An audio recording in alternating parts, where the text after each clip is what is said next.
IVM. Hi, I'm Utsav, a behavior researcher by training and a slow traveler by passion. Postcards from Nowhere is a travel podcast where I condense a decade of travel experiences and explore not just the where, but also the why and how to travel.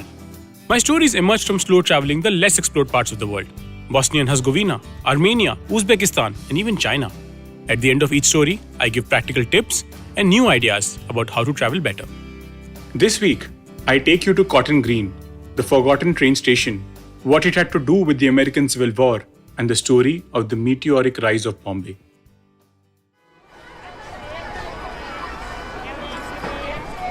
At about 3 p.m., the cotton exchange near the cathedral becomes densely crowded. Here, in the center of the public thoroughfare, brokers and merchants transact their affairs. Wealthy Bania merchants and Parsi brokers slip from their own carriages into each other's vehicles, sit for a while till the bargain is struck or refused. These words from Letters from Bombay, written in 1884 by D. Aubrey, were typical of British writing in India. What he was effectively describing was a daily scene at the cotton market in Bombay. But this everyday scene had so much going on in the background. This is the story of how Bombay came to build its fortune and became the city of dreams. There are two ways in which you could remember it. The first, probably, is Bombay's least known heritage structure, and second is a train station which is mostly forgotten by even the most regular commuters. The Bombay of the 1860s was a product of heady times. Two notable events were taking place simultaneously.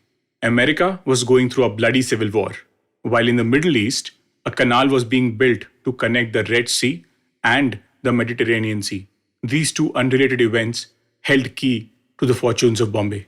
At the peak of the Civil War, in a grotesque show of power, the American South embargoed cotton exports and burned 2.5 million bales. Later, the North imposed its own blockades. This broke the back of the British mills, which needed a steady supply of raw material to feed themselves. So, the British eventually turned to its richest colony, India. This sent the entire cotton trade into a tizzy and sent prices skyrocketing. The demand for cotton was so high that people ripped apart their mattresses and pillows to sell this white gold. Thanks to the American Civil War, Bombay's wealth grew by a staggering 80 million pounds, which funded the expansion of Bombay into the sea and made it a livable city with electric lights and sanitation. The cotton trade also made a few people wealthy beyond imagination. One of them was Premchand Roychand, a Jain businessman from Surat, who came to be known as the Cotton King and the Bullion King. He was a founding member of the Native Share and Stockbrokers Association, which we now better know as the Bombay Stock Exchange. If one were to write a typical business book on his life, it would be titled The Rise, Fall, and Rise of Premchand Roychand.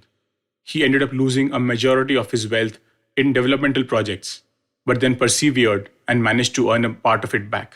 However, apart from the Bombay Stock Exchange, he has one very notable contribution to Bombay. If you go to the Fort campus of the University of Bombay, you would notice a clock tower. While it was modeled around the Big Ben in London, it was named after Rajabai, the mother of Premchand Roychand, who donated a very significant amount to fund its construction. Rajabai was blind, and as a staunch follower of Jainism, she was supposed to consume her dinner before evening. Legend says that the evening bell of the tower helped her to know the time without anyone's help. But for Bombay, the fall eventually came. As the Civil War ended in 1865, the cotton trade in Bombay crashed. Fortunes tumbled and ambitions were vanquished. But by sheer luck, just in 4 years, the Suez Canal opened, reducing the sea voyage between Bombay and London by a whopping 3/4. The Bombay port speedily took over the Calcutta port in terms of volume of trade, and there was no looking back. What lies forgotten today in this story of the meteoric rise of Bombay is a station that lies on the Harbour line of the Bombay suburban train network, Cotton Green. While there is nothing green about the station anymore, it itself has an interesting history. Cotton Green was not so much a fixed geographical location, but the idea of a place where cotton was traded. Its actual location moved from Fort to Colaba Causeway to the present-day Cotton Green. Just a stone's throw away from the Cotton Green station lies one of Bombay's forgotten heritage structures.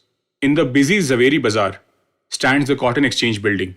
It was Bombay's first Art Deco building and was inaugurated by Sardar Patel.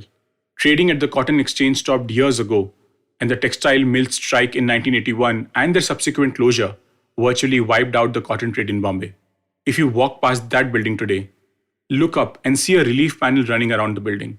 It depicts the story of cotton, from sowing of cotton to reaping the harvest. The panel continues to depict its storage in warehouses, subsequent movement into mills, and the final leg, export at ports through ships or steamers. The philosopher Walter Benjamin once remarked, "Not to find one's way in a city may well be uninteresting and banal. It requires ignorance, nothing more. But to lose oneself in a city, as one loses oneself in a forest, that calls for quite a different schooling."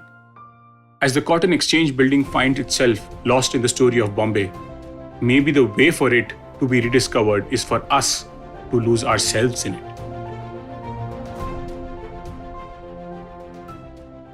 If you like this podcast, don't forget to check out other interesting podcasts on the IVM network. You can listen to us on the IVM Podcast app or ivmpodcast.com. You can also follow us on our social media. We are at IVM Podcasts on Twitter and Instagram. If you want to reach out to me, I am Utsav Mamoria on Twitter and YVTravel42 on Instagram. I hope you enjoyed that show. If you aren't following us on social media, please do. We're IVM Podcasts on Twitter, Facebook, and Instagram. I would like to thank the sponsors on the network this week, Cred, Ciet, and PayPal. Thank you so much. You make everything possible. Before I recommend a couple of episodes, I just wanted to quickly talk a little bit about Ankush Champanerkar. Ankush was a team member who we lost due to COVID-related complications. He was a really fun guy, and I wish I knew him better than I got to know him in the short time he was with us. But I hope that you can remember him in your thoughts and prayers. Also, quick reminder about Pod for Change, the initiative set up by the podcasting community, along with Give India, the NGO partner. You can go to tinyurl.com/podforchangeindia, and I'm sure that it would be much appreciated any donations that you could give. With that, let me quickly give you a couple of highlights from this week. Aditi Mittal was on Cyrus Says. Great episode, do check that out. On the Habit Coach, Ashton talks about using the word impossible and suggests some better alternatives. On Advertising is Dead, Varun was joined by Harsh Lal, the co-founder of the Soul Store. On This Round is on me, Gauri talks to Pankit Desai, who is the co-founder and CEO of Secure Tech. And finally, I'd like to mention that we have a new show called Tede Mere Raste, hosted by Keshav Chaturvedi. This time it's a trip to the beautiful blue city of Jodhpur, but every week he's going to tell you about his travels as a photographer. It's really well put together, really well done. I couldn't be more excited about the show. Please do definitely check that out. And with that, I hope we see you again next week. Want to learn something new and have a few minutes to spare? Well, then go for the Traveling Professor's Diary, where I, Siddharth Deshmukh, the Traveling Professor, will help you glean from all the insights that I've gained from wherever I've traveled, learned, taught, and repeated. Join me every Tuesday and Thursday on the IVM Podcast website, app, or wherever you get your podcasts from.